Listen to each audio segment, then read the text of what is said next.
मेहनत का साथियों, नमस्कार। आज हम आपके बीच में एक ऐसा मसला लेकर आए हैं जिससे पूरी मजदूर आबादी जूझ रही है बुरी तरीके से।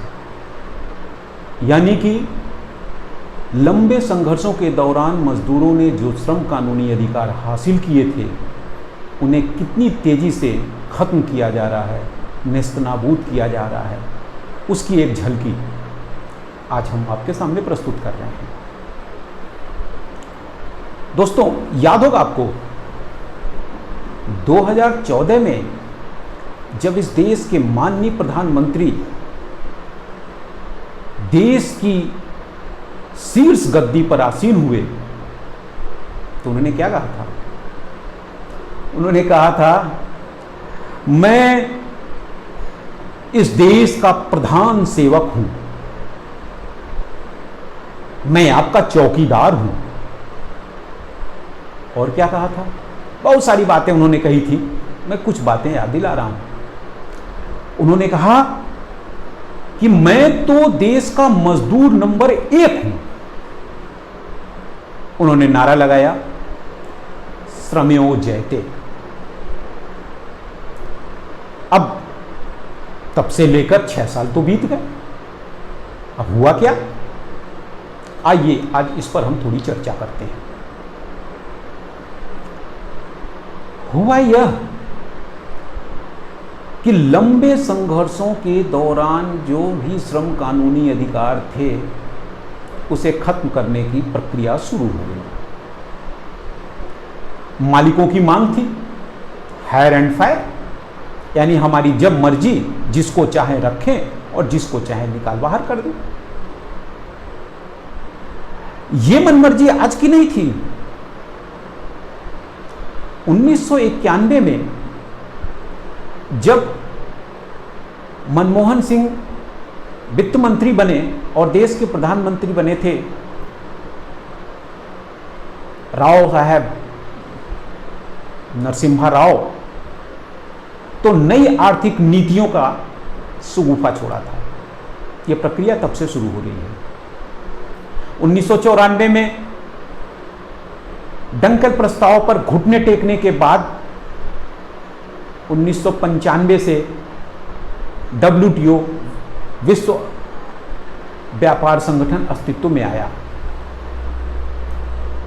यह वह दौर था जब एक एक करके, एक एक इंच करके अधिकारों को छीना जाने लगा। संयुक्त मोर्चे की सरकार आई, इसी क्रम को उसने आगे बढ़ाया। फिर वाजपेयी की भाजपा नीति सरकार आई,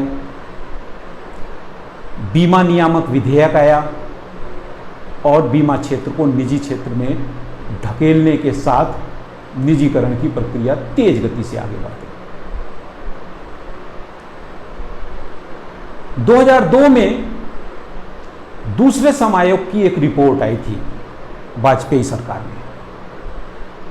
आज मोदी सरकार जो कुछ भी बदलाव कर रही है उसी द्वितीय श्रम आयोग की रिपोर्ट पर के जो रिकमेंडेशन थे उसी के आधार पर हो रहा है। वाजपेयी सरकार के दौरान केंद्रीय कर्मचारियों और राज्य कर्मचारियों के पेंशन के बुढ़ापे का जो सहारा है, पेंशन के अधिकार को भी छीन लिया गया था। खैर, मैं उसके विस्तार में नहीं जा रहा हूं। आज हमारा विषय जो है हम उस पर केंद्रित ज्यादा कर रहे हैं। तो वाजपेयी के बाद 10 साल तक मनमोहन सिंह की सरकार रही। इस गति को उन्होंने भी आगे बढ़ाया, लेकिन तमाम दलों की सरकारें, सम्मिलित सरकारें, उसका दबाव, इन सब चीज़ों के वजह से मनमोहन सिंह वह रफ्तार नहीं दे सके, यानी मजदूरों के अधिकारों को, तमाम सरकारी संपत्तियों को बेचने को, ये क्रम गति नहीं पकड़ रहा था। तो दुनिया भर के पूंजीपतियों ने भारी पैसा खर्च करके मोदी को 2014 में इस देश की सत्ता पर के शीर्ष पर बैठा दिया। अब इस भूमिका के बाद आइए देखते हैं हुआ क्या। शुरू में 2014 के बाद से ही अलग अलग तरीके से श्रम कानूनों को खत्म करने की एक प्रक्रिया शुरू हुई। राजस्थान सरकार, भाजपा की वसुंधरा राजे सरकार थी, उसने उसको ठीक वैसे ही अमली जामा पहनाया जैसे अभी उत्तर प्रदेश की योगी सरकार ने एक लाइन में एक फरमान जारी किया कि सारे श्रम कानून 3 साल के लिए निलंबित, या जैसे मध्य प्रदेश की सरकार ने पूरे संशोधन प्रस्तुत किए, वसुंधरा राजे सरकार ने भी वैसे ही संशोधन प्रस्तुत किए थे। फिर मोदी सरकार का काम आगे बढ़ता है। देश की जनता कश्मीर, लव जिहाद, पाकिस्तान, हिंदू मुस्लिम, जाति संप्रदाय में उलझी रही और इधर गर्दन पर तलवार चलती गई। मोदी सरकार ने कहा कि हम श्रम कानूनों को लचीला बना रहे हैं, बहुत जटिल है ये श्रम कानून, और 44 श्रम कानूनों को खत्म करके उन्होंने 4 संहिताओं में इसे बदल दिया। अब वो 4 संहिताएं क्या हैं, जरा गौर कीजिए। पहली संहिता है वेतन पर श्रम संहिता, मजदूरी पर श्रम संहिता। यह तो पारित भी हो गया, इसके कानून भी बन गए, इसके नोटिफिकेशन भी हो गए, राष्ट्रपति का अनुमोदन भी हो गया और इसके तहत नियमावली भी बन चुकी है। बाकी बचे हैं 3। एक का नाम है औद्योगिक संबंधों पर श्रम संहिता। ध्यान दीजिएगा, औद्योगिक संबंध, शेर और बकरी में संबंध बनाने के लिए औद्योगिक संबंधों की श्रम संहिता। एक का नाम है सामाजिक सुरक्षा व कल्याण श्रम संहिता। किसकी सुरक्षा, किसका कल्याण, यह हमारा अलग विषय है, हम इस पर फिर बात करेंगे। और चौथी संहिता अपने आप में सब कुछ कह देती है, उसका नाम है व्यावसायिक सुरक्षा। ध्यान दीजिएगा, व्यावसायिक सुरक्षा एवं कार्य दशाओं पर श्रम संहिता। व्यावसायिक सुरक्षा, इस पर भी हम आगे से बात करेंगे, आगे हम अगले एपिसोड में बात करेंगे। आप तो हम केवल इस पर कुछ निगाह डालने के लिए कुछ कुछ बिंदुओं को आपके सामने रख रहे हैं। इन सब का मकसद एक ही, द्वितीय श्रम आयोग की रिपोर्ट आई थी तब से, हायर एंड फायर, जिसका हिंदी तर्जुमा है जब चाहा काम पर रखा, जब चाहा लात मार के बाहर। अब इस दिशा में किया गया। मैं सारे 4 संहिताओं के कुछ मूल तत्वों की बात अभी कर रहा हूं। अलग अलग संहिताओं पर बात करने की जगह पर सीधे सीधे क्या हमले हुए हैं उसको जानने के लिए हम बात कर रहे हैं। अब देखिए साहब, बदलाव जो हुए हैं हम उस पर थोड़ा सा देखें। हमने कहा कि हायर एंड फायर, ये सरकार और पूंजीपति भी कह रहे हैं, मनमाने काम पर रखने की खुली छूट। उदाहरण से समझिए, माइक्रोमैक्स भगवती प्रोडक्ट्स के मजदूर जो 300 की संख्या से अधिक हैं, 303 श्रमिकों को एक झटके में उनकी छंटनी कर दी गई। 1.5 साल से वो संघर्ष कर रहे हैं, हालांकि ट्रिब्यूनल से वो जीत गए हैं, लेकिन आज तक उनकी कार्यवाही अभी हुई नहीं, उनका संघर्ष जारी है। ये तो तब है जब यह श्रम कानून जो सीमित मात्रा में हमारे पास मौजूद है, वह मौजूद है तब। जब श्रम कानून ही पूरी तरीके से खत्म हो जाएगा, जिसकी आगे हम चर्चा कर रहे हैं, तो कितना आसान होगा रखना और निकालना। वोल्टास के मजदूर किस तरीके से बाहर हैं, सब गैर कानूनी है। कल को जब कानून बदल जाएगा तो ये सब कुछ कानूनी होगा। बहरहाल, अब बड़ा हमला और क्या है, स्थायी रोजगार समाप्त, फिक्स टर्म होगा, नियत अवधि के लिए रखे जाएंगे, 3 साल के लिए, 4 साल के लिए, 5 साल के लिए। ऐसा नहीं कि ये नई बात है, बहुत सारी कंपनियां फिक्स टर्म पर पहले से ही रखने लगी हैं, कानून तो अब बन रहा है। डेल्फी टीवीएस में यूनियन चूंकि बनी थी, संघर्ष किया था, हालांकि आज भी वहाँ सभी लोग बाहर हो चुके हैं। फिक्स टर्म ही तो था, तब कानूनी प्रावधान नहीं था। और टाटा जैसी तमाम कंपनियां जो है वो 3 साल तक के लिए, अशोक लेलैंड है, ये सब 3 साल के लिए पहले से ही ट्रेनिंग के नाम पर रखते रहे हैं। तो ये फिक्स टर्म। और दूसरा, फोकट के नए मजदूर उन्होंने उपलब्ध करा दिए हैं पिछले 3 साल से, जिनको हम बोलते हैं नीम ट्रेनिंग। तो स्थायी रोजगार की प्रकृति समाप्त, मनमाने रखने और फोकट के मजदूरों को मुहैया कराना। आगे बढ़ते हैं। अभी तक काम के घंटे 8 रहे हैं घोषित तौर पर, जो 9 तक हो सकता था। अभी नए बदलाव के बाद 12 घंटे तक काम कराने की पूरी छूट दी जा रही है। और यही नहीं, विशेष परिस्थितियों में, गौर कीजिएगा, विशेष परिस्थितियों में 16 घंटे तक भी काम कराया जा सकता है। ये विशेष परिस्थितियां सभी जानते हैं, मालिकों की मनमर्जी है। जहां यूनियन है वहां पर तो ये विशेष परिस्थितियां मनमर्जी लागू हो जाती हैं, जहां यूनियन नहीं है वहां क्या होगा? तो 16 घंटे तक काम के घंटे इतने बढ़ा गए। और वेतन, न्यूनतम वेज कोड जारी हो गया, उसमें भी काम के घंटे बढ़ाने की बात है, लेकिन न्यूनतम वेतन क्या होगा? 177 रुपए घोषित किया था जब वेज कोड जारी हुआ था।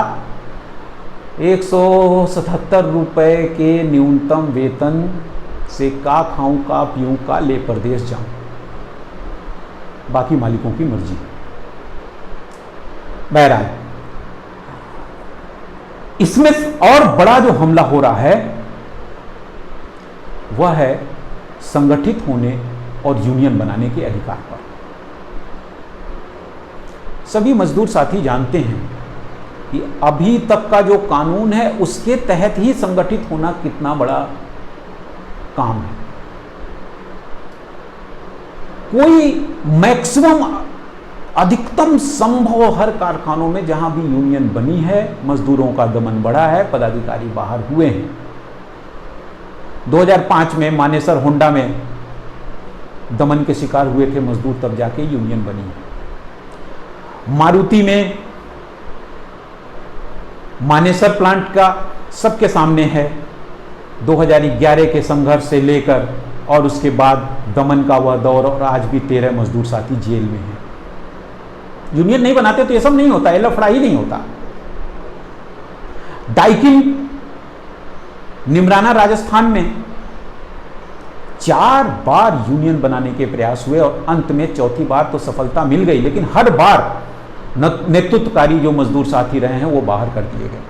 और अभी चौथी बार जब यूनियन बनी उसके बाद भी दमन का शिकार हुए। आज भी बड़ी संख्या में मजदूर बाहर हैं, सामने है हमारे। एलजीबी पंतनगर यूनियन बनी, दमन का शिकार हुए। आज भी उनके अध्यक्ष उस समय महामंत्री थे। आज भी बमुश्किल कंपनी में चले तो गए लेबर कोर्ट से जीतकर, लेकिन सुप्रीम कोर्ट 2 बार हाई कोर्ट मैनेजमेंट जा चुका, 2 बार सुप्रीम कोर्ट जा चुका, दूसरी बार सुप्रीम कोर्ट में गया और न्यूनतम वेतन भी उन्हें नहीं मिलता है। वहां पर आज भी मजदूरों के ऊपर दमन जारी है। महामंत्री, वर्तमान महामंत्री का गेट बंद है और श्रम विभाग कुछ भी नहीं कर रहा है, बैठा हुआ उल्टा ये कह रहा है हम जो कह रहे हैं वो मान लो। ये तो तब स्थिति है जबकि मौजूदा कानून है। इस कानून के बदलने के बाद यूनियन बनाना इतना आसान नहीं रह जाएगा। हाँ, मैनेजमेंट अपनी जेबी यूनियन बनाना चाहे तो वो उसके लिए आसान होगा, वो यही होगा। और उससे बड़ी चीज, मान्यता की जो शर्त लगा दी गई है वह मान्यता मिलेगी कैसे, ये एक बड़ा सवाल मजदूरों के सामने मौजूद है। उससे बड़ी समस्या और आ रही है कि हड़ताल की पूरी प्रक्रिया को ही बाधित कर दिया गया है। 14 दिन का जो नोटिस देना पड़ता था, अब 6 सप्ताह पूर्व नोटिस देना होगा। और 6 सप्ताह पूर्व नोटिस देने के बाद उसी दिन से संदाधन कार्रवाई, समझौता वार्ता की कार्रवाई प्रारंभ मानी जाएगी। और इस दरमियान नहीं कर सकते हड़ताल, और समझौता वार्ता असफल होने के 7 दिन के बाद हड़ताल कर सकते हैं। वरना हड़ताल गैरकानूनी होगी। यही नहीं, धीमे गो स्लो के नाम पर अक्सर मजदूर प्रताड़ित होते हैं। गो स्लो के नाम को और भी ज्यादा प्रतिबंधित कर दिया गया, हालांकि गो स्लो मजदूर नहीं करते हैं, मैनेजमेंट उस पर आरोप लगाता है।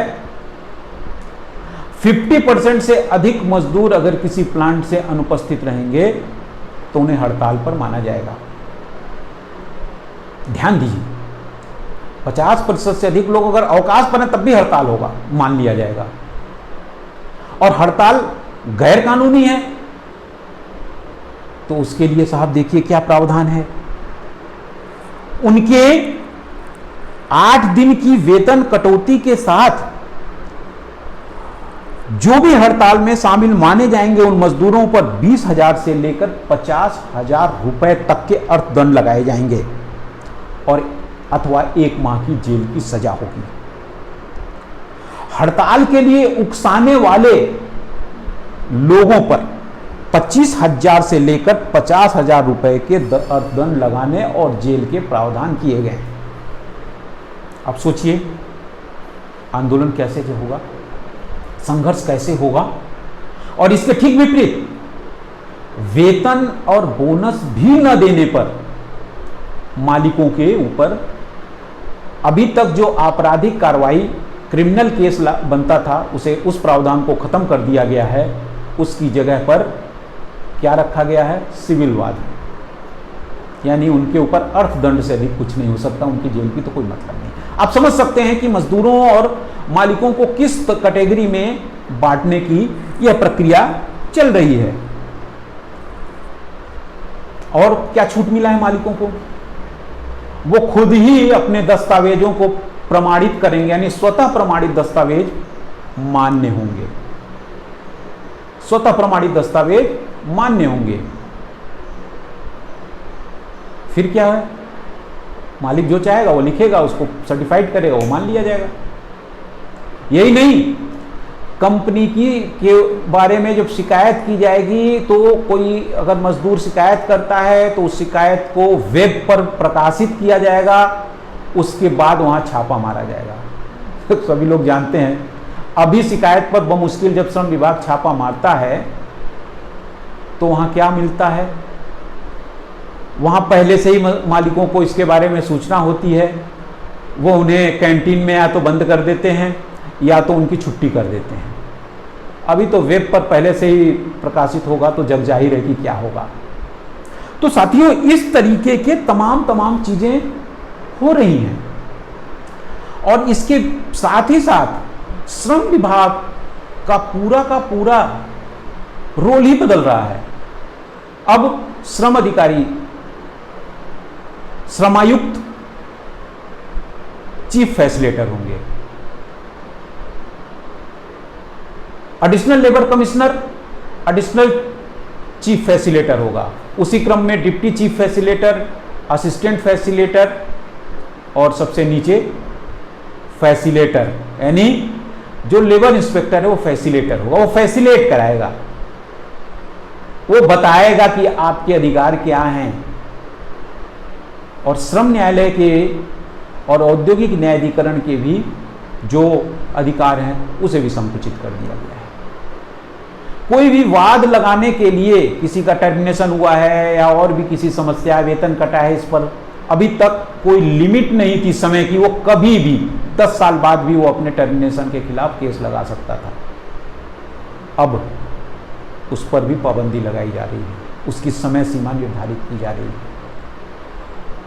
और मज़ेदार यह बात है दोस्तों कि ये श्रम संहिताएं जो पारित हो रही हैं, 3 जो होने वाली थी कोरोना आपदा के बहाने, उन 3 श्रम संहिताओं को विधेयक द्वारा पारित करने के लिए मोदी सरकार लालायित है और अभी नहीं कर पाई तो उत्तर प्रदेश की योगी सरकार ने रातों रात ये फरमान सुना दिया कि 3 साल के लिए सारे श्रम कानून निलंबित कर दिए जा रहे हैं।